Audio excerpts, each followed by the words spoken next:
Hello, everyone, and welcome to the weekly episode of Millennials Revealed, where our purpose is to create stronger climates of inclusion and stronger cultures of collaboration across the generations. So tonight, our special guest is Miss Jenna Atkinson of Jenna Atkinson Consulting. And Jenna herself is a successful millennial entrepreneur, and she is a champion of and for the millennial generation. And tonight's topic is why millennials don't want to work for you. And so, Jenna, I know a lot of folks already know who you are, but if you don't mind, why don't you give a quick introduction and introduce yourself to the folks that are tuning in? Yeah, absolutely. Thanks so much for having me, True. I love these blabs. I'm a big fan now. So for all you guys that are on this train before me, thanks for giving me the heads up. Jeez, I love it. But so like True said, my name is Jenna Atkinson. I own a company called Jenna Atkinson Consulting. Super creative marketing name, I know. But I host a podcast called Growth Bomb Podcast twice a week. Interview top entrepreneurs and executives across the nation on strategies for business and individual success. And I work with, train, speak, and consult national organizations on things like building a dynamic, strong personal brand, growing a solid network, goal setting, all different things that are really critical for emerging leaders to be successful in their career, business, and life. All right. So then this topic is right up your alley. And being we have Kyle, our first caller is calling in. So Kyle, we're going to allow you to join the conversation. But I do want to direct some of these questions to Jenna. So Jenna, you are a success. You're a millennial. Yes, and sir. you are a millennial entrepreneur. That is correct. Yes. So you are not working for anyone right now. You're working for yourself. So why? Let's just go straight to what the topic is. I don't know if you've ever had a corporate job, but yeah. So out of college, I worked for three big financial professional services firms, and I ran their marketing departments. And for your question, I think one of the biggest reasons that millennials struggle, especially in that industry of professional services, is because one of the big things they really look for in a work environment is flexibility. And I think companies historically in the professional services industries, attorneys, law firms, accounting firms, financial firms, don't necessarily provide that flexibility in terms of, they're like, you need to be here at 8 a.m., preferably before that, and you need to have your butt in the seat until 5 p.m. And I think for a lot of millennials, that's not what they're looking for. Is that unrealistic? Is that an unrealistic expectation? I personally don't think it should be, but I think a lot of companies with older leadership, and this is a blanket statement, but companies with older leadership that aren't looking to completely change their whole business culture are really struggling with that and are losing a lot of millennial talent because of that reason. That's why I think now when you see a lot of startups, it's easier for them to kind of start with that culture from the beginning. And they say, we will have remote meetings, or you guys can meet at a coffee shop, or even in the physical structure of some of those buildings, you'll see a lot more like communal team areas where you can go work in there, or you can go work at a coffee shop or call in from home. And that's really the type of company and culture that's drawing more of the top talent. So is that the number one reason you believe millennials don't want to work for employers or let's just say corporate? We'll use the term corporate America. Is you think that's the number one reason that millennials don't want to work in a corporate environment because it lacks flexibility? I don't know I think it's a mixture of things. And I don't think millennials don't necessarily want to work for a corporate environment. I actually just did for this Growth Bomb podcast that I host, I just created this new membership site called Growth Bomb Elite. So I've been talking a lot with my audience and talking about what they are interested in terms of their career, or if they want a business, or if they want to be an entrepreneur. And it was actually really interesting feedback that I got, because 46%, the majority said that at some point they wanted to be an entrepreneur or were an entrepreneur. But the second biggest group said that they were looking for some mix of a corporate job plus entrepreneurship. And I actually wrote this article on that because I thought it was really interesting because I feel like entrepreneurship is really like trendy right now. It's hip. You see it everywhere. But right. for millennials, they also they're the most educated, traditionally educated generation in history. And they have huge financial, college education debt because of that. So saying, hey, I just want to go to college, spend thousands and thousands of dollars, and then jump into entrepreneurship is a pretty tough thing to do because it's really difficult to be, successful like that in business. So I think a lot of millennials are looking for companies or organizations that kind of provide that middle bridge ground for them, and companies that support them and realize there's a really interesting statistic that the average millennial stays at a company, I think it's like 2 years or 2.5 years, something like that. And then 2.3 years. 23 years. So I think the companies that break out of the traditional mindset of we want someone to work for us from the day they graduate till the day they retire and say, realize that you guys might only be with us for 2 years, but if we support you and give you the things that you want, it's going to be a kick-ass 2 years instead of a drudging on, like not really providing much value to the company 20 years. So just really get like that powerful 2 years out of them. And if they go somewhere else or if they go start a business, like kudos, man, you help that happen. Right. So, well, I was. No, go ahead. Well, your question of is flexibility the number one thing? I think it's a variety of things. I think millennials want flexibility. They want innovation. They want professional development opportunities. They want, I think a really big thing is they want purpose, and they want something that they feel they're providing value more than just like, hey, I'll make you guys some copies, but like, what am I providing that is really giving back to the world in whatever way that is? Well, you talked about professional development, and I read an article recently that says that a lot of companies have gone away from on-the-job training programs where they're investing in the training and professional development. And that used to be par for the course in generations past, definitely with baby boomers, and even, for me as an Xer with my generation but to a lesser degree, even then. And it seems to really be going away more with millennials. It reminds me of a funny story that I like to tell when I present. And I think you may have heard it. You may have even heard me say it. I don't know. But the CEO and the CMO having the conversation, and the CMO obviously concerned about the bottom line. The CFO obviously concerned about the bottom line says, hey, what if we spend all this money training these people and they leave? These people are you, Jenna, the millennials. And then the CEO's like, good point. But what if we don't spend any money training them and they stay? So, I think that is the dilemma that a lot of corporations are faced with right now. What are your thoughts on that with millennials as it relates to professional development on two perspectives: the need for organizations to do it, and the potential disdain that millennials have because they're not receiving it? Yeah, obviously I'm a little biased because that is my business. That makes you an authority, right? That's what I do for companies, but I think absolutely it's critical for not only the success and growth of a team and your staff, but I think it's an incredible recruitment tool because it is something that millennials are really interested. I think they have all this traditional education, but I think a lot of us, me included, went to, this great business school, and now I went to these jobs and I'm like, God, this is not what I learned. So right. And we're gonna, I'm sorry to cut you off, but we're gonna have to get Kyle in here before we lose him again. He looks like he's on PCH or something. I see the sunshine clicking through. He's out there on the Pacific Coast Highway just cruising. How's it going, Kyle?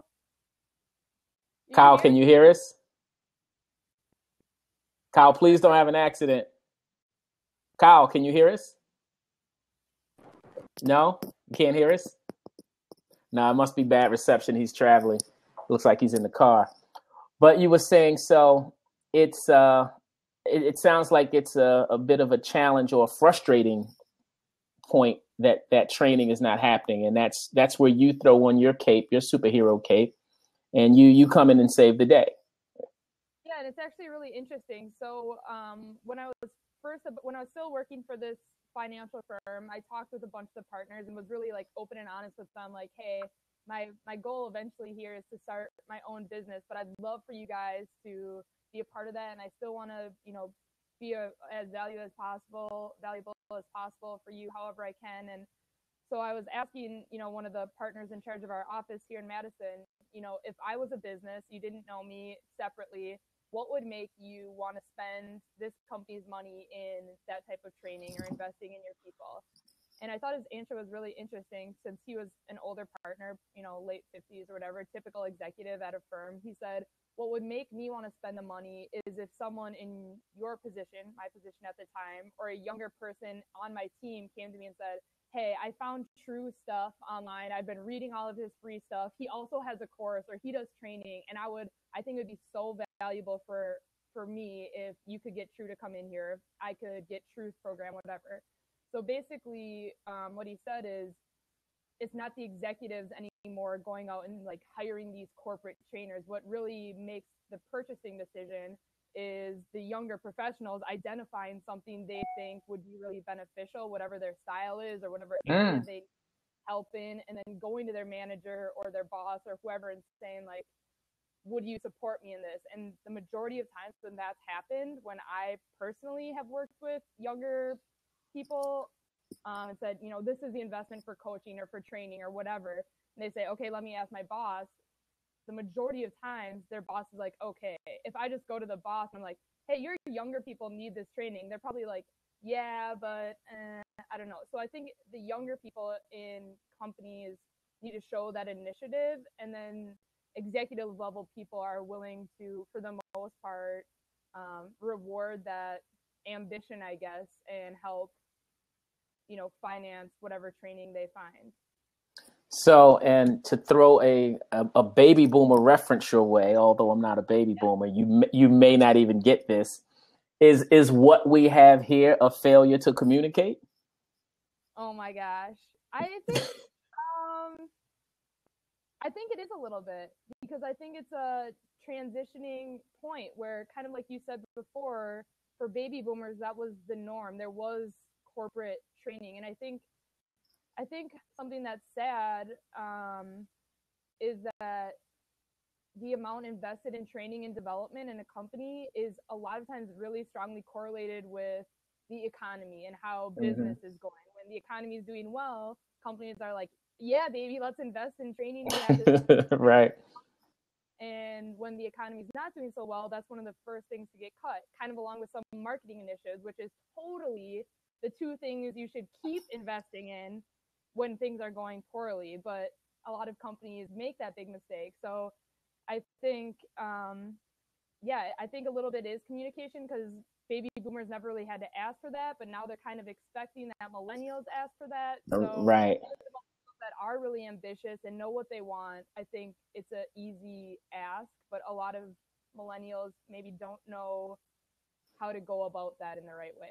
Or don't even know to ask, because the one thing that I know about millennials in my time and studying and just spending time with this generation, is that they're not shy about expressing themselves, right? And sharing what they believe and what they think is right. And so the having reservations about asking for it, I don't think is the issue. I just don't, based on what you're saying, maybe not even know to ask for that. They're there, they're in that environment, they're in that culture. They're getting frustrated because they're not getting what they believe they need to be successful. And they're not finding, and I think something you mentioned earlier too, which was what I believe is the biggest issue, is not finding that sense of purpose.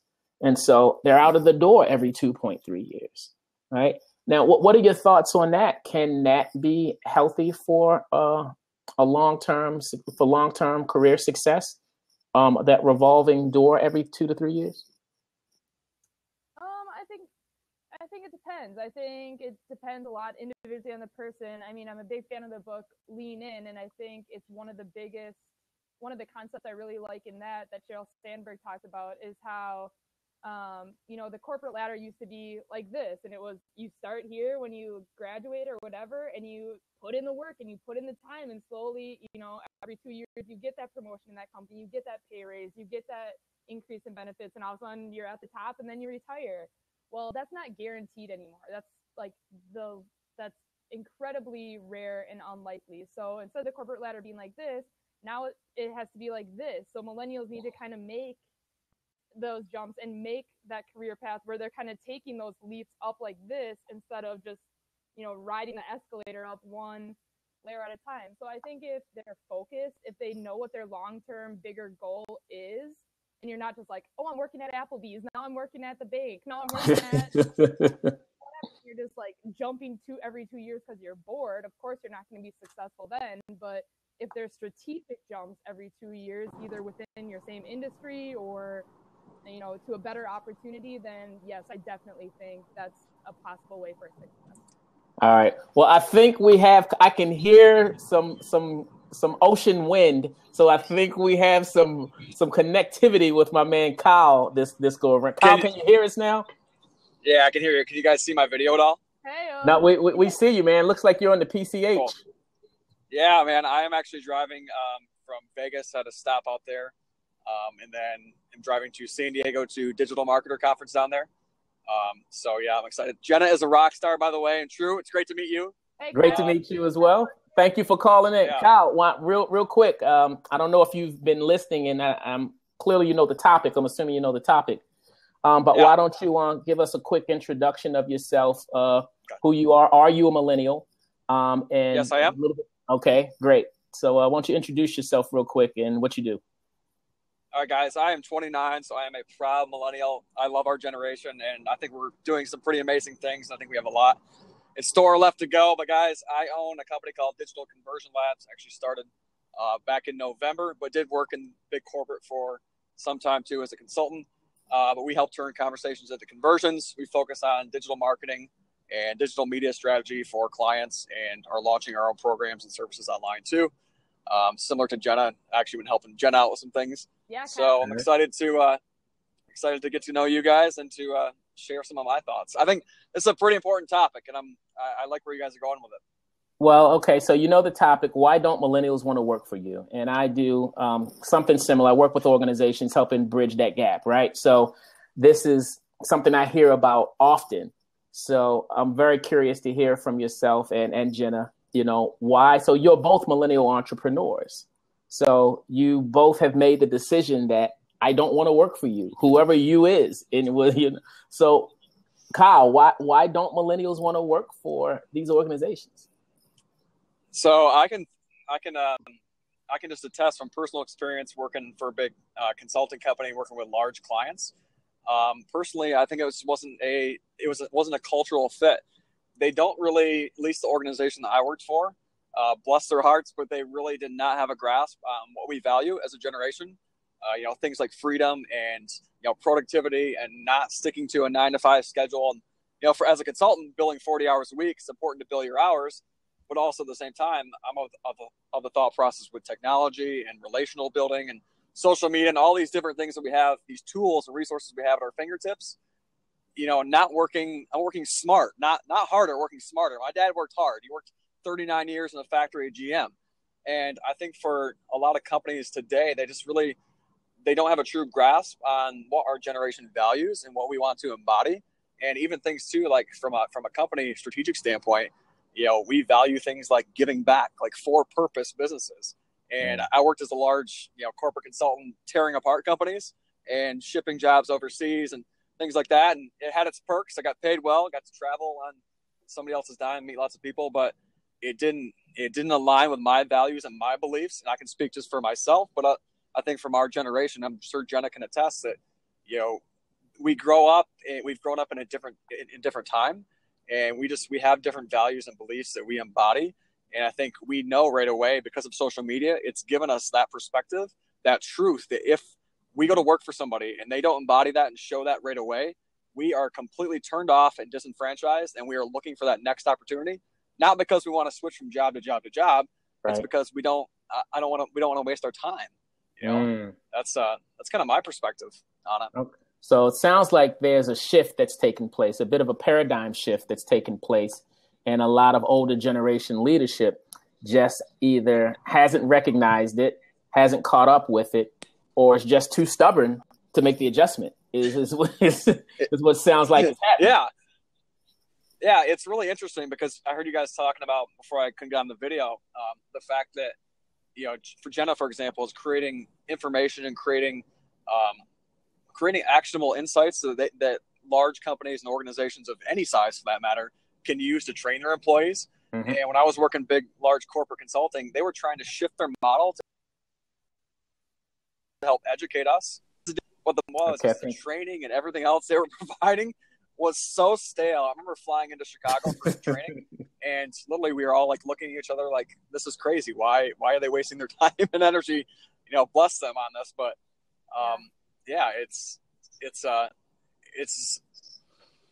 I think Jenna, for example, is, like I said, doing a great job at coaching some of her clients and going into organizations and sharing the different beliefs that we have as a generation.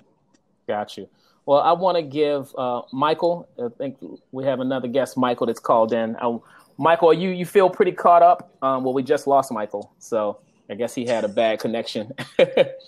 But let me read something to you guys. And I don't know if you read this article, but it was in nymag.com, entitled Millennial Workers of the World Unite. Did you guys read that blog? And it's written by a millennial, a good friend of mine, a good boomer friend of mine, actually sent me this article, sent me this link. And I'll send it to both of you. I'll get your contact information, Kyle, and I'll send it to both of you. It's a pretty interesting read. It was written by a millennial, and he's like, look, hey guys, they want to say we're this, they want to say we're that. Well, you know what? Let's be that. And here are the reasons why I think we are that, and why it actually makes sense. All the things that they're accusing us of, here's the reasons why we are this way. And it's not all bad, was his perspective. So he said, hey, let's, entitled Millennials of the World Unite. Now, one of the references that he made was a piece by a column by Inc. Magazine's J.T. O'Donnell. And this was J.T. O'Donnell's quote. O'Donnell writes that millennials' inability to find contentment in the modern office's lavish perks stems from a lack of intrinsic motivation, which itself stems from their parents who overcompensated their childhood labors, i.e. the trophy generation. So, oh boy! I find it interesting where he says the inability to find contentment in the modern office's lavish perks. So there, you millennials, you are incapable of finding happiness when people are bending over backwards to make you happy with the foosballs and the pool tables and the beanbag chairs and all these other lavish perks, as O'Donnell says. So who wants to address that one first? Jenna, you want to jump in? Well, I think it's a great point, and I think, I feel like every generation before a generation is annoyed with the next one to come for some reason or another. But I think one of my favorite, comebacks to my parents, at least whenever they have something to say about that, is, who made us? Who raised us? Who gave us this sense of, entitlement or whatever it is? Maybe, take that participation trophy and say, this is BS. You shouldn't have got this, man. You lost, or you need to work harder. And my parents had no qualms about doing that. So I think there is some validity to, maybe we're a little bit more on the, I hate the word, but I guess entitled side. But again, what does that go back to? I think one big thing, though, that's different is we're not against working hard. It's just working differently. So I'm 5, but I'll be on my laptop from 10 Did you hear about Beyonce's? Because I just want to work differently than they do. Okay. What are your thoughts on that? What are your thoughts on that? You guys hear? I hear a serious echo. You guys hear that? I hear serious echo. Yeah. Okay, I fixed. That was There. me. I fixed it. Okay, cool. Go ahead. I mean, it's 100% true, but again, like Jenna said, not to place blame, because I'm of a certain vibration and a certain level of thought to where I think a little deeper about things, but I think it is one of those things of leadership is influence, and where does the leadership come from? The leadership came from our surroundings, aka our parents. Like this wasn't, this was our upbringing, not to like I said, place blame. But if you're a leader in an organization that's trying to lead millennials, take a step back and look at again. You're trying to say that we're not you, but if this overall theme is that we're an entitled generation, that is true, because I did grow up with first, second, third, fourth place, fifth place trophies, things like that. So it's one of those things. But I think when you look at this too, it's a matter of it's deeper than this. I think it's deeper than just like educating people just on the simple like how to do a job or are you a fit for this job description. It's a matter of like finding out true intrinsic motivation inside somebody, and it requires a depth to it that most people don't go. And most people aren't willing to, especially in a company when time is, constraints of money and resources and everything, trying to hire people and bring people on. But most people don't take the time, I think, to truly understand what motivates somebody and what inspires somebody, and like where they're going to be best fit. And, maybe you start them off in a position that's not necessarily, where they want to be, like, where they want to be like right now in the moment, but you at least understand where their motivation looking forward is, and you help to get them there. And I think that's part of the problem is, companies, at least like I said, when I worked in a big corporate consulting company, I was fit into a position. I was fit into a mold for an analyst under a corporate consultant structure with partners and senior consultants and then analysts.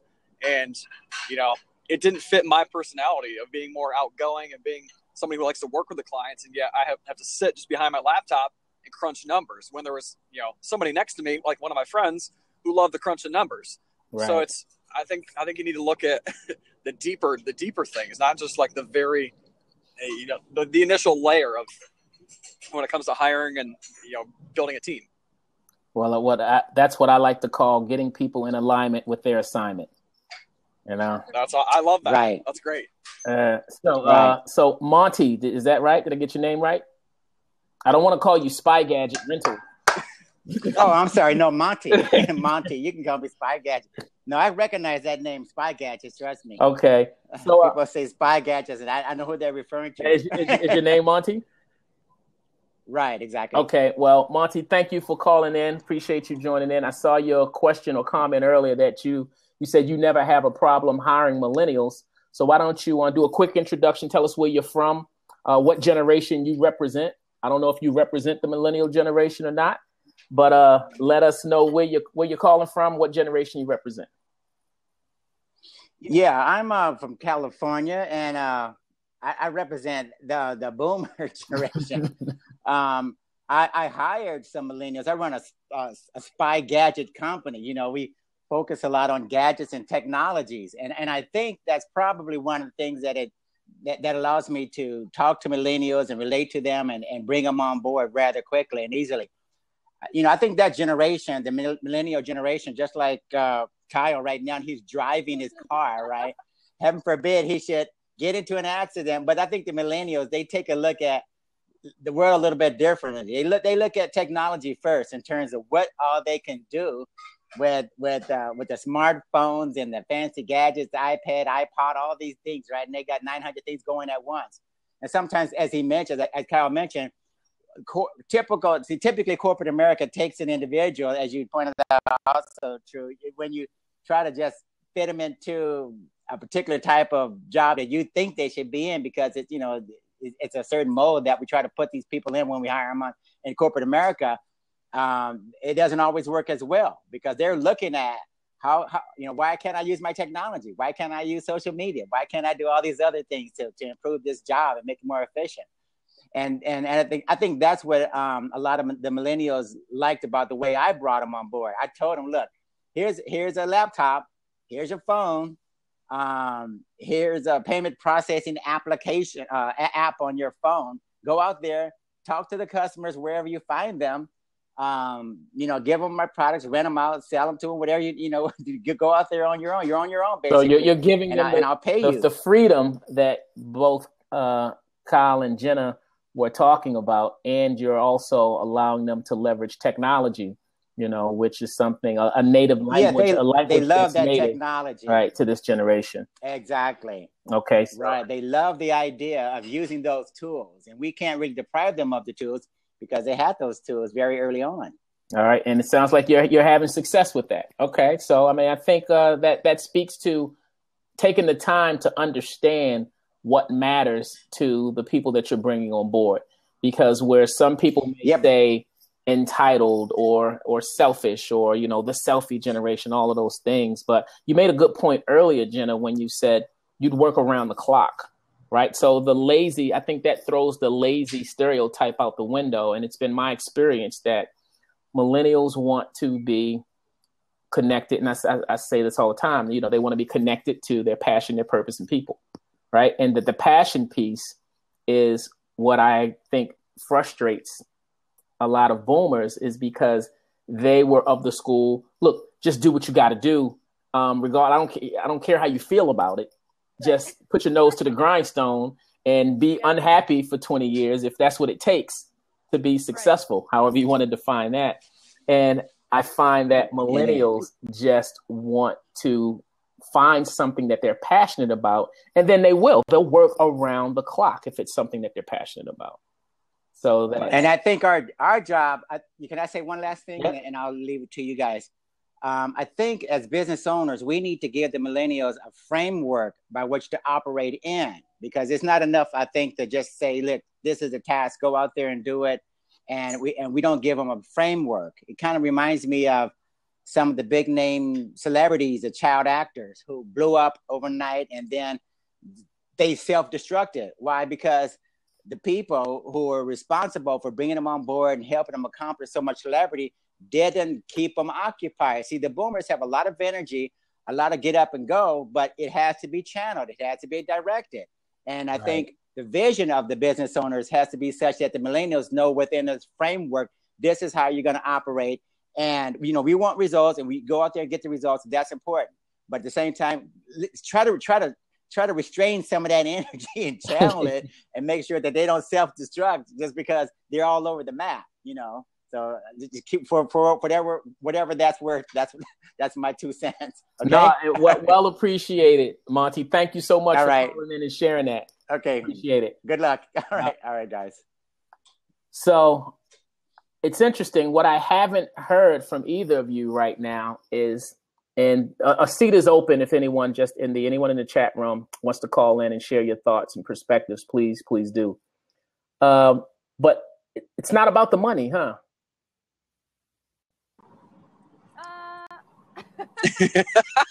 No, I mean, when I say that, I mean the reason that millennials are leaving these places, it doesn't sound like a large part of the reason is because they aren't getting paid enough, or am I wrong, or is that it? But it sounds like, as I'm hearing from you, it's freedom, it's flexibility, it's professional development, it's a sense of purpose, it's getting me in line with my passion. Like, these are the things that I'm gathering from the conversation so far. And if companies can do those things, and obviously the money plays a role, but it sounds like those other things carry just as much value as the compensation. You guys tell me, is that accurate? Yeah, I mean, I don't think it's not on the list, but I think it's really personal for each person, but for the majority of people that I talk with, that isn't the number one make or break. If they have 3 offers on the table, a great scenario, for example, but they have 3 different offers on the table, I wouldn't say the number one thing, or even maybe top couple of things, is if they're all kind of similar in way. I mean, if one's way up here and one's way down here, then maybe that, nudges them that way a little bit. But I definitely don't think it's the top priority, because I think those other things are much more important to that work-life balance and just having a fulfilling life at a younger age, where I think you're right, True. You made a great point that baby boomers were like, too bad. I don't care if you're not happy right now. Work hard for 20 years and you'll have an awesome retirement. Well, guess what? Like, I don't want to, have a crappy life when I'm young and I can travel and I can do things and I can, still hike or do adventures. I don't want to postpone all that till, I'm 60 years old and can retire. And then I'm like, well, now I'm too tired to travel anyway, or now I'm too tired or I don't, I'm not healthy enough to do this, whatever. So I think finding companies that can help you do those things. I mean, yeah, you still need to make money to travel or do the things that make you happy, but you don't need to be a millionaire when, you're 25 to have a more balanced lifestyle, I think. Okay. Did you want to chime in on that, Kyle? Yeah, no, I agree. I don't think that, you can look at this time and time again with, across the board, any age demographic. Money is never going to be a true chief motivator for the long term. It can provide short-term happiness, but you look at people who make hundreds of millions of dollars per year, actors, celebrities, Wall Street executives, whatever it is, and a lot of these people have broken homes, never see their families, or getting divorced, alcohol, drugs, et cetera, et cetera. Money, no matter what age you are, cannot be the number one motivator, and I can attest to that because that coming out of college, I was on the path. I was a finance major, was on the path to Wall Street, and was chasing money. And when I actually had a chance to go get a taste of it and be out in that culture, I looked around and said, okay, being a millennial, and does this fit kind of my lifestyle choices and what I envisioned for my life, and the 80-hour work weeks, and some of the other things I saw? No, we're not it. So I don't think that. And I was hustling to get internships and job offers and everything else. But money was never, after I got to experience that, I knew at that point it was never going to be ever again the number one motivator in my life. And even as an entrepreneur that's crafting my own organization right now, it still is not the number one motivator. I actually, I help people out for free, on a client-to-client basis, and, charge a lot less than I probably should right now. But again, right. I truly enjoy serving people and helping them, also share their passion, share their message, et cetera, et cetera. So I just don't think that money can never be the number one. It's important for sure, but I think money's a byproduct of giving value to the world. And it's like, once you have all these different things personally and kind of intrinsically aligned, I think money follows. And, when you focus too much just on the money aspect, you forget everything else in your life and it just gets out of whack. So that's kind of my perspective. Yeah, I read a study. I think it was by Deloitte. It was a global study, millennial study by Deloitte. And I think the statistics were that, and it's pretty unbelievable because it's pretty high. I think something like 92%, all things being equal, 92% of millennials would choose a workplace that had a clearly articulated brand purpose that gave them a sense of purpose over prioritizing that over money. Is that believable to you guys that your generation would rank prioritizing a sense of purpose that many millennials at a 92% clip would prioritize working for an organization that had a sense of purpose? They would prioritize that over money? I think to the professional demographic that you're talking to right here, me and Jenna, and our friends and our influencer, friends in our audiences, I think that's 100% spot on. Jenna, what do you think? I think so too. Agree. I don't know if it's the purpose part of it, because if that was the case, I mean, Madison is, I think it's either number 1 or 2 in the country for number of nonprofit organizations per capita. And I think there's a lot of great nonprofits here that I really love to support, but I would never go work for. Never work there. Even though they have a great purpose and maybe even a great culture because of the money, which maybe is a bad thing to say, but yeah. I know Kyle and I have talked about this before, and I have talked with other millennial friends about it, and I think one thing that we really believe in is the more successful we are individually, the more of an impact we can have on those causes that we feel passionately about.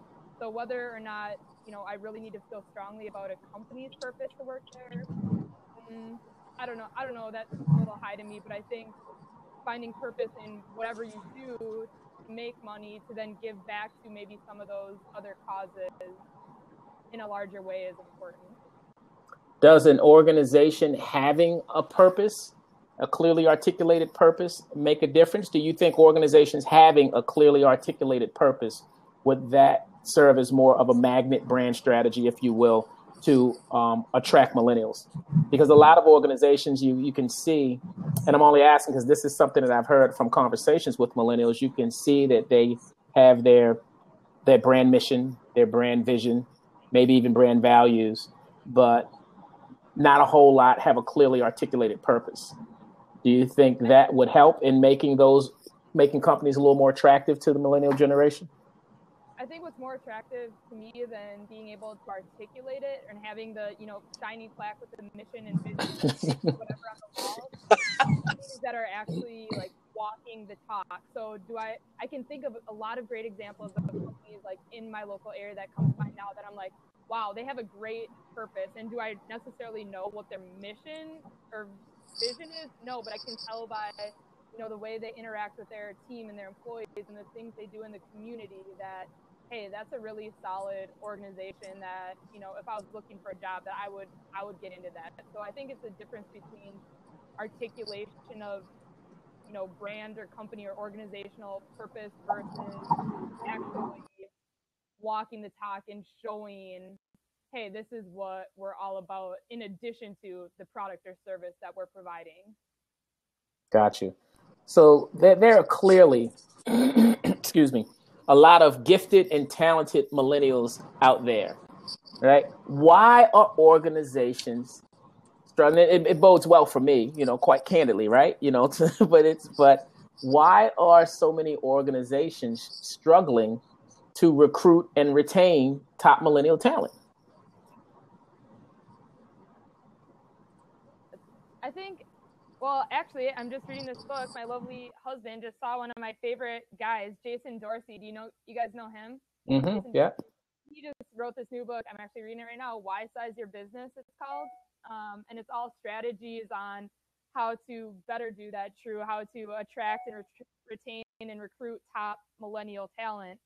And I think one of the biggest things is leadership buy-in. And I think there's a little bit of, I don't know the right word, but a little bit of frustration from executives, specifically people in the baby boomer, maybe not so much the Xer generation, but baby boomers saying, hey, we had to do it, put our nose to the grindstone and work our butts off and do what we didn't want to do. Why should we make this so awesome for, why should we, bend over backwards to get them? And I totally get that. I understand. But I think the executives that are flexible and say, maybe this is a little bit of a pain in the butt, but if we treat these younger employees well or give them the things that are important to them, it's going to be a huge positive asset for your business. I mean, the number one asset in any company is your human capital, is your team. So is it a pain in the butt, or maybe do you have to bite your tongue a little bit to do some of the things that you didn't, get when you were working your way up the ladder? Maybe, but in the long run, I think that'll be worth it for your business to get those right people on your team. Got you. Kyle, do you have any commentary on that? Why are so many companies struggling to recruit and retain? I mean, look, the talent, I think we would all agree that the talent is out there. So what's the problem? So we've kind of talked about some of these things, but one of the points you guys were talking about earlier when I was listening in was you were talking about the intention to invest in your employees to prep them for their growth and to give them the resources and the tools to become better and to do creative work, like really truly creative work, and like do stuff that's not just like inside of a box, but it's like outside type thinking. So what's interesting is like you look at an organization, you guys know Dave Ramsey, for example, big financial personality. Okay, so he brought on. He's been bringing on these kind of personalities. And what's interesting is he brought on this guy, John Acuff. You guys have heard of John Acuff. John Acuff comes on board. He's doing speaking engagements, ends up writing, a couple books. And after he wrote the second book, Start, it was time for John to go on to the next thing. And I think organizations, to me, need to just invest with 100% intention to truly invest in human capital into people and whether that person stays or not. Like, it's not a matter of like the outcome of if that person's going to be here for the next 50 years, because that's not even, we know, like, statistically the numbers are saying that's not the case. But what we need to do as leaders, like specifically, is like, if you're a boomer or, you know, Gen X even, you need to be looking at, okay, who is the next generation of leadership? It's the millennials. And it's, you know, even it's coming quickly behind us, Jenna. I'm 29, so it's even moving.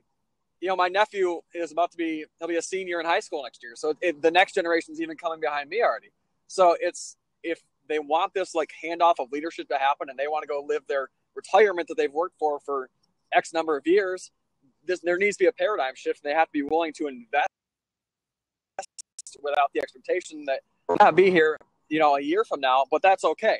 We're going to invest in this person. We're going to give them everything we have with the expectation that that person is going to give us everything they have. And I can speak from experience when, you know, whether it's a client relationship now or even in the past at different jobs, when I feel like I'm valued and my employer is giving me their best, I'll give them my best, and it's reciprocal. So I think if, you know, from the once somebody's inside perspective, if they did that, there'd be a better chance of keeping people around longer while they're making those investments in that human capital. From getting people on board, I think that our generation is kind of riding this also entrepreneurial wave. And trust me, this is not the most sexiest thing. And I'm not a multimillionaire, and Jenna's not either. Like, you know, so it's not yet 100%, but I think that, you know, we have so many options now for different things. That's got pros and cons, but it's also giving people kind of deer in headlights look of like, all right, I have so many options. What do I choose? And employers don't know necessarily how to court that and how to, I think, handle that from the perspective of showing people true, like, inside of what their organization is going to be like. I know when I did sit-ins back for like jobs when I was graduating college 4 years ago, you know, getting a sit-in and grabbing lunch at like a really nice fancy restaurant and everything else like that. Yeah, it's cool for the experience of what it was at the time, but it never gave me, and looking back on it, never gave me a true inside look of what this organization looks like, who the people are they living out their values, like Jenna said. So I think if employers, like the ones that truly want to stand out and give people that inside look, give them that inside look. And whether it's through content, through social media, you know, through the hiring process, whatever it is, or just the 1 to 2 days, come on in. Like, we're going to cater lunch, and you're going to hang out with somebody and shadow somebody. Quicken Loans in Detroit, Michigan actually did that for me. And I thought that was great because I got to go in and sit for 2 days behind a desk of a mortgage banker position that I ended up turning down because it just wasn't a fit for me. But at least I got to see the culture, and they do a really good job in embodying that and showing people up front what that culture is. And for there, it's, you know, in a mortgage banker position, you're working 80 hours a week, and have a nice upside financially, and the culture's good, and they give you free tickets and all these different things for sporting venues. But I think if your organization can do that and has the bandwidth, has the resources to invest just a little bit of money up front with the expectation that whether or not the outcome and that person gets hired or not, right, you at least bring them in. So it's one step closer to getting somebody truly involved in what your organization is doing. So I think that's a route that you know, employers should look at taking on more personally. Right. Not just these 1 day, 1 hour interview sessions. Right. Well, I think what I'm hearing too, it sounds like it's the screening process, understanding your culture and what you're looking for, and then identifying the right people that you know are the right fit for that culture. But I think that goes back to having that purpose, having that vision, having that mission, having those values, and living those, right? So you even understand what it is yourself as an organization. And then once you know what that looks like, it's easier to recognize it when you see it, right? And Jen, I know you're a huge fan of Maxwell, right? And Maxwell talks about that. And, you know, a lot of that right culture fit is created before the people even get inside the organization. It's the recruiting of the right people. But I don't think you could do that. I mean, one of the things he goes on to say is you don't attract what you want, you attract who you are, right? And so maybe that's a bit of what's missing as well. Now, let me ask you guys this. How much of the onus is on millennials? I saw a comment from Hannah. She posted, you know, maybe a lack of growth or ownership of a role or respect in their role, but also a bit of FOMO on our part, you know? So you guys, is the hopping around just like, because one of the things that I see, I know, you guys can't throw anything at me because we're digital here. But one of the things that I see is that millennials really are caught up in a culture of constant comparison. And I think a lot of that is because of social media and digital. It just wasn't around, right, for previous generations. And so that's something that I see for you guys. I'm like, wow, that's got to be tough. Like, it wasn't always in my face, like who's doing what, where they are in their careers, how much they like. So you're seeing, you're getting all of this information, and it's just a culture of constant comparison. How much of it is that combined with a bit of the instant gratification desire? And I get it. This generation gets it honestly, right? Anyone who grew up in a day and time where they could push a button and get anything you wanted to push of a button, I guarantee any generation would have developed an instant gratification mindset as well. It's just the way that technology has it's a value and a behavior that technology has just inspired. So how much of it is the onus on millennials because of that instant gratification desire? I'm at this place. Oh, wow. I see my man Kyle is over there. Like, he's got the new Bugatti. They must be balling over there at Merrill Lynch. I'm going over there to Merrill Lynch, and see if I can get, I want the blue Bugatti, the one up Kyle.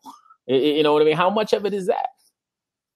I mean, I think that's with any generation. It's going back to the, keeping up with the Joneses stuff. I think you're right, true, that social media has definitely escalated the amount of that, because you can see, oh man, they were just on vacation in Europe. Oh man, they got this Bugatti. Yeah, they posted their selfie with their Bugatti in Europe. Like, so of course you're like, oh God, I need to, what am I doing too? But I think there's also some realization now that social media has been around a little bit. You'll see like some accounts and a lot of articles are coming out now about, especially like I just read one, from an Instagram model of how all the stuff on there is a facade. It's, you post the life that you want people to see, and that's not necessarily, the true thing. So I think people, millennials especially, are starting to, shift a little bit back away from that and take it with a grain of salt, the stuff they're seeing on social media, as, this isn't 100% their real life. I'm sure, they have their own stuff too, but I don't think that's unique to the millennial generation to always be wanting more, to be more successful, to have a better career, better relationship, better whatever. I mean, I think that's just human nature. Hello. Kyle, did you want to? Hey, Matt, how you doing? We're gonna have Kyle chime in on a quick comment, Matt, and then we want to hear from you before we wrap this thing up. Cool. Kyle, are you caught up in this culture of constant comparison? Do you have that instant gratification mindset that is often associated with millennials? Okay, Kyle, looks like we may have you may have driven through a bad spot. Got a little poor internet signal there. So, Matt, how are you? Matt, why don't you give us a quick introduction? Tell us who you are, where you're from, and are you a millennial? What generation do you represent? Yeah, so my name's Matt, and I obviously see that. I'm from Phoenix, Arizona. I currently live in Tempe, Arizona, and I'm a millennial. I'm 22, so I'm a young millennial. Yeah. So have you been following the conversation? For the last, I came in late. I've been following for about 10 minutes. Okay. So I'm sure the majority of it, but there is a point made. I remember exactly what I don't remember what the words were, the point were, but when you were talking about instant gratification, that's what made me want to come in. Yeah, we do love instant gratification, but I think like my thoughts on why millennials don't want to work for a majority of companies is that we're the first generation that grew up, not grew up, but like that we in college and high school we had social media, or like we had social media, and we could see what life could be. We could see how cool being an entrepreneur was. We could see how cool the culture at Google was. We could see how we could see everything. Everything was transparent. So I think we want to, and we see how much we can change the world. And I think we want to change the world. The ones that actually make that, like, have that mindset, we do want to change the world. And we don't want to work for the average, like IBM or even anything that's not innovative. I think we want to innovate and we want to do more we're a generation that wants to do a little more. And that's why, and if we're not pleased, we move on. I think I don't work for anyone. I'm a student and I also have a startup, so I don't plan to work for anyone anytime soon. But if I was planning on working for someone anytime soon, I want to be challenged every day. And I like, that's really it. I want a chance to make a difference in the world. And most companies don't give you that opportunity. That's my thoughts. Okay, no, great thoughts. I mean, it sounds pretty consistent with what Jen and Kyle have been sharing. But if you were to find that right organization that could give you the opportunity to use your gifts and your talents to make a difference in the world, then you'd have no problem providing that service to that organization. Yeah, I mean, if for some reason, let's say my startup exits and like I'm looking for just a stable job, I'm sick of the entrepreneur stuff, which I never will be. But if I am, yeah, if I found a job that like pleased me, and it takes a lot to please me, but if I do, like I would stay there forever. If I can change the world in that role, then I will. Got it. So let me ask you guys this. Is it all about the organization conforming to meeting the millennial expectations? No, I think it's a two-way street. Always, it's a two-way street, and I think millennials have to take control of their own career, have a really clear vision and goals of what they want to accomplish, whether that's within a corporation or an industry, or whether they want to do their own thing. That's fine, but just stay really clear on that vision and goals. And then bring your manager into it. Say, here's the training I need, or I'm not happy with this, or I am really happy about this. Can we do more of that? I think it's just about having that open communication and knowing that you're as responsible for your own success as the company is. Okay. What about you, Kyle? Oh, yeah. What about you, Kyle? Yeah, 100%. I'd say my view is, leadership and influence don't discriminate. And they don't discriminate against, age, color, race, whatever it is. So I think it's a matter of, us joining forces. It's not us against you guys, you guys against us, or vice versa. It's it's a collaborative environment. It's going to take, organizations, small and large. Even you talk about a corporation. Like there's a lot of startups that are corporations. So it's a cultural thing too. That's I think we just need to work together as a team. And again, like Jenna said, when you have a clear understanding of who you are, and that takes time, and it's not going to happen overnight. But when you have a clear understanding of where you want to go in your life, and you look for opportunities that fit that, then organizations are also looking for people that fit similar skill sets and similar missions and visions, and aligning those things. I think that we can do incredible things in the world. And I think from an ownership perspective too, whether you own a company or whether you are a leader within a company, if somebody doesn't fit, get rid of them. Like that's like something I've learned fast is like, hire slow and fire like fast. Like a bad seed within your organization will kill the culture, will kill the company, kill the demeanor. So you need to just, say, hey, this isn't working. Like we'll help you. We'll do everything in our power to help you find something else. And help you find something that fits, but this isn't working. Let's move on, so we can all live and work more productively and effectively. So, right. I think that's a good lesson that I've learned. I think organizations and leaders within those organizations can learn too. Well, I think that is a true spirit of leadership, and I think that is what may be missing in a lot of these environments that we're talking about is true leadership, not just bosses or not just managers, effective managers, but true leadership, because true leadership is really about a responsibility of helping to nurture and develop and provide the best for the individual and the organization, and for that individual as it relates to their contribution to the organization. And if you really want what's best for that individual, then if you realize that what's best for them is not in that organization, that is a part of you showcasing effective leadership, because you really are still helping them identify what's best for them. Because if it's not there, you want to help them realize that quickly so that they can find out what the best fit is for them. So I think it is a matter of effective leadership, Kyle. And I have my good friend Jason Crocker that just chimed in. Jason, welcome back, my friend. And Jason, how are you guys? Great. I want to let you share some words of wisdom, and then we're going to wrap up pretty soon. But for those who don't know you as well as Jenna and I do, Jason, why don't you just give a quick introduction and let us know where you're calling from? Cool. Yeah, I'm from Cleveland, Ohio. Unlike Matt, I am an older millennial. I'm 28. But yeah, you guys always have awesome topics. I just wanted to chime in on that last thing that you guys were talking about as far as leadership within organizations. I won't ask a question since you're trying to wrap up, but if you have good leadership, you almost coach your top performers out of that company. And that's kind of what happened to me. I was with an amazing company, challenging job, awesome leadership. They were, doing book clubs, doing mentorship. Everything was great and was overpaid. But because of the awesome leadership, built the confidence in myself to where I was like, man, I really want to be doing my own thing. And they kind of coached me right out the door, which is another issue. If you have good leadership, you almost build people up to the point where they're like, well, let's, go take on the world. And that's kind of how my career got started was through awesome leadership as well. Well, I don't see that as a bad thing. I'm sorry, Jenna, go ahead.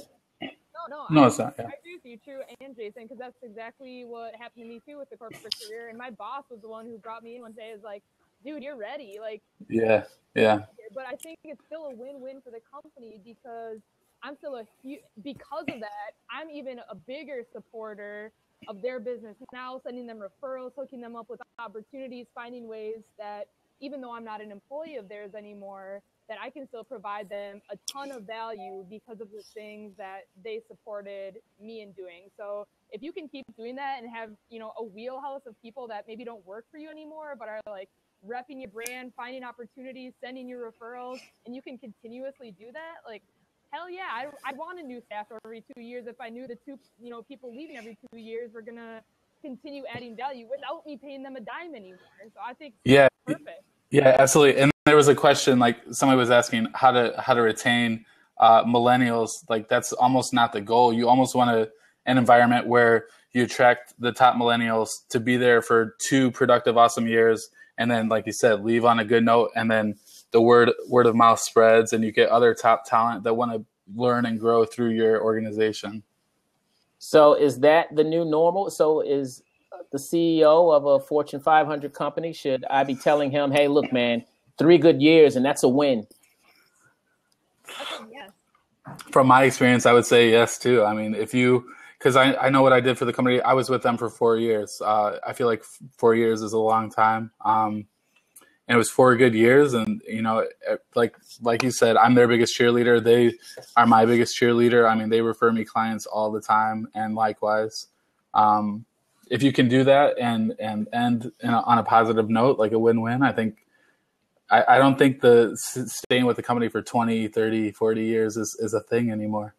No, I think you're totally right, Jason, and true. I think that's exactly what big companies should strive to do because number one, you have the people that are moving up, that are ambitious, that are doing stuff. So they're making the biggest impact in those 2 to 3 years.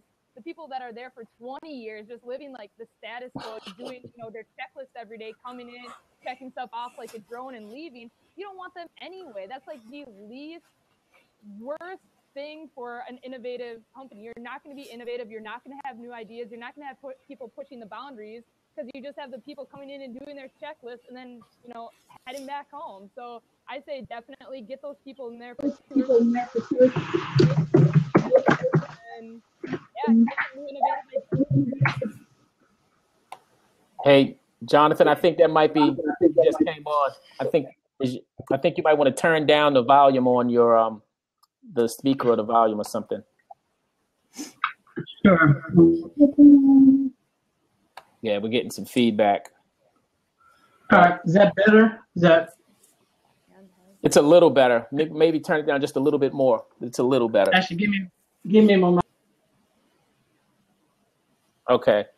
Well, like you guys are really living up to the collaboration generation, right? It's like going into this thing through the lens and the perspective of a partnership. Hey, I'm going to rock out for you. Help me accomplish what I'm looking to accomplish. I want to help you accomplish what you're looking to accomplish. And whether that is within the 4 walls of this organization, or if we do right by each other, I'll continue to do that on outside of the walls of this organization. But you really are taking the collaboration generation approach to this. And it seems like in every way. So, okay, I'm hearing that. I'm hearing that loud and clear. Jonathan, we are going to wrap up soon, but I want to give you the chance to share your comments just real quickly. Tell us who you are and where you're calling from.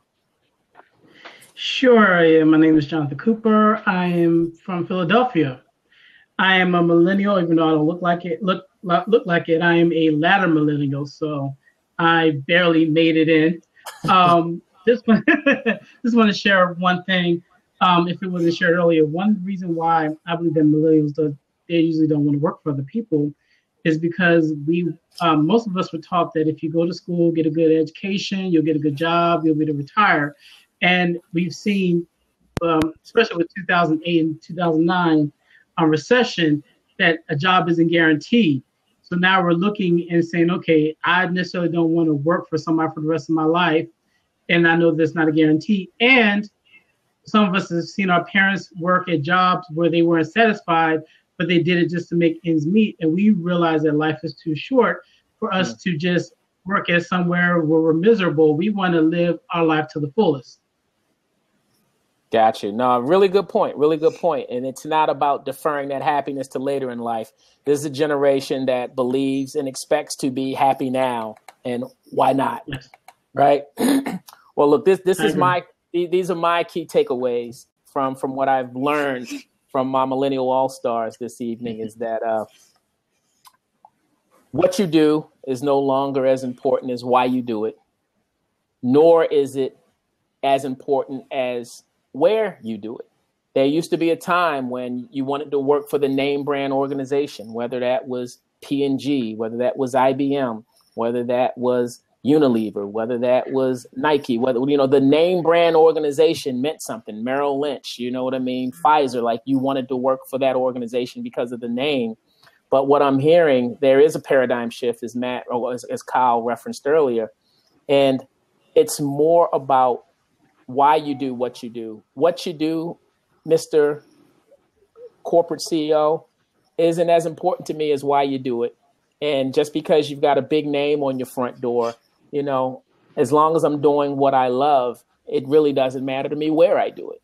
That could be a startup, that could be a Fortune 100, that could be a Fortune 500, that could be a small boutique agency.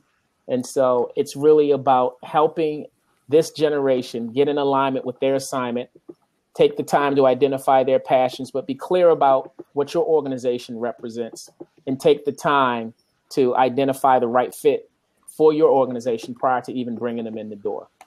And so we talked about transparency earlier. And there's an element of transparency that is necessary to be able to accomplish that. So, hey, look, as always, I learned so much from you guys. That's why I'm going to continue to do these blabs every Monday, 8:30 to 9:30. It's run over, but I'm not mad because it was great conversation. So I can't thank you guys enough for continuing to come on board, chime in, educate me, educate the audience, educate the older generation. And so it is my purpose is that we will create stronger climates of inclusion and stronger cultures of collaboration across the generations. We will make sure that gets done. We're going to continue to educate each and every week. Jenna, you are our special guest this week. Always a polarizing topic when you're on board. Do you? I love this is awesome. I appreciate you guys having these conversations and chatting with people. I mean, even us millennials can and should be learning something new every day. And like I said, it's a two-way street. It's not just how can companies be better for us. It's how can we be better and provide more value for those organizations, clients, employers, teams, whatever as well. So always looking for new opinions and ideas on how to do that. And I would encourage, to echo that, I would encourage the millennial generation, all those that are listening and all of you guys is to, focus on your contribution, as to what you can contribute to that organization. That's why it's important to understand what that organization represents, because you want to go into it with having a desire to give that exceeds your expectation to receive. And that's where the true value is established as well. It's not always what are they giving you and what can you get out of it, but really go into these relationships looking at, okay, what can I contribute? What is going to be my contribution to make this organization a better place than it was 2.3 years from now when I leave. Jason, any closing words for millennials, or boomers, or any other generation that you think should do something differently? No, awesome stuff. Good talk as always. All right, Jonathan, I know you just got on, but I'll give you a second or two for any closing remarks. Nope, that was it. Hey, thank you guys. This was awesome. Please join again next Monday, 8:30 to 9:30. Millennials Revealed. I like that. That's going to be our new sign off, Jason. I like that. There it is. Bam. All right, guys. Have a great night. See you later, man. And thank you all for coming in and chiming in on the in the lobby, in the chat room. Great stuff. Thanks, guys. Have a great night. See you guys. See you.